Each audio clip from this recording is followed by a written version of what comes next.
What's happening, guys?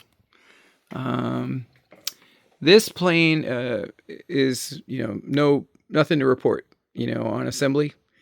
Yeah, a couple things didn't fit perfect. Some glue and some hinges and a little bit of fiddling and drilling had to do here and there, but I mean, nothing. It's still real nice and good quality, great quality, and no big deal. Nothing to report. And then this is my first ARF I've done with these. I did the plug and play for the last two, and ready for receiver ready to run, plug and play, whatever you want to call it. This is the first one I took and bolted a motor and speed control on, and then I wanted to use longer bolts than the ones they give you. The ones they give you will just fit in between the motor and the mount. See that mount right there? 4-prong aluminum mount. And, they go in through blind nuts in the firewall. And it's totally fine. You just Loctite those in, you'd be dialed. It's just a little plane.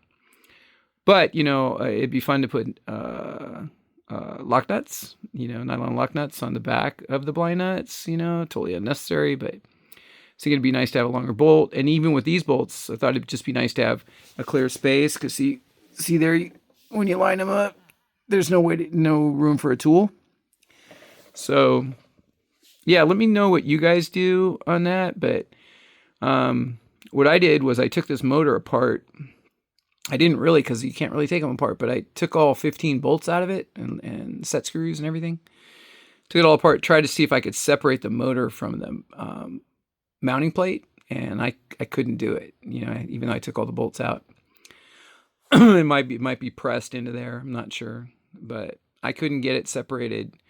So I thought I'd use longer bolts and a nylon lock nut on the back of the blind nuts, but wasn't able to do it. Or I thought, well, at least I'd be able to get a straight tool in there and have an easy time sucking up the bolts, into the blind nuts with Loctite and thread locker, Zap thread locker, and blue, always blue. I never use red for anything. And I couldn't make it happen. So had to use the stock shorter screws that don't allow for a nut on the back, which is totally great on this little plane. No problem. But I was just trying things, just to see, since I don't do these, don't have experience with these, I wanted to see what I could learn. And then, I cut down an Allen key right there, which got in here, but, I ended up really putting them on all the way to the end. I just used my fingers, little fiddly tighten up thing. So is that what you guys are doing? Let me know what you guys are doing. And if there's a way to get this motor separated from the mount, that would be cool. I couldn't figure it out, like I said, unless I want to try a press on it or something. I don't even have a press, but might end up breaking it. Then Chris told me the only other thing about these planes, I haven't put enough flights on any of them. I put, I think, 4 flights on my first one, then I sold it, the EF260, and then on my Skywing Extra NG, I only have like 10 flights. So, but Chris said one of the guys had his motor leads here cut through to the on the motor box sides, through that black fiberglass, and shorted it out. I think he might have lost the plane or damaged it pretty bad or something.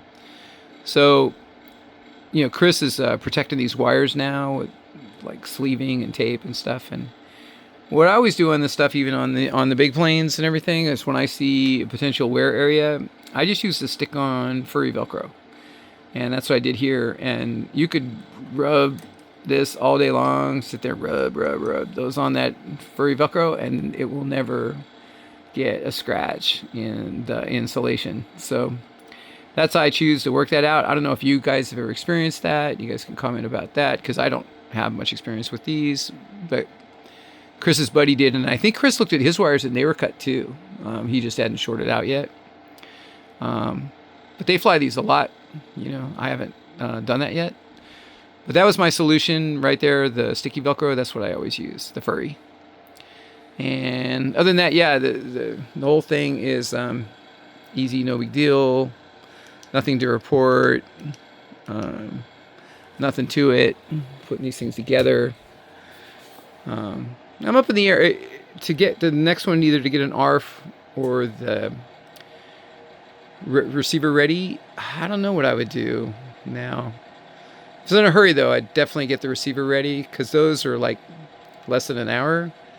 And yeah, I've fiddled around with this one quite a few hours.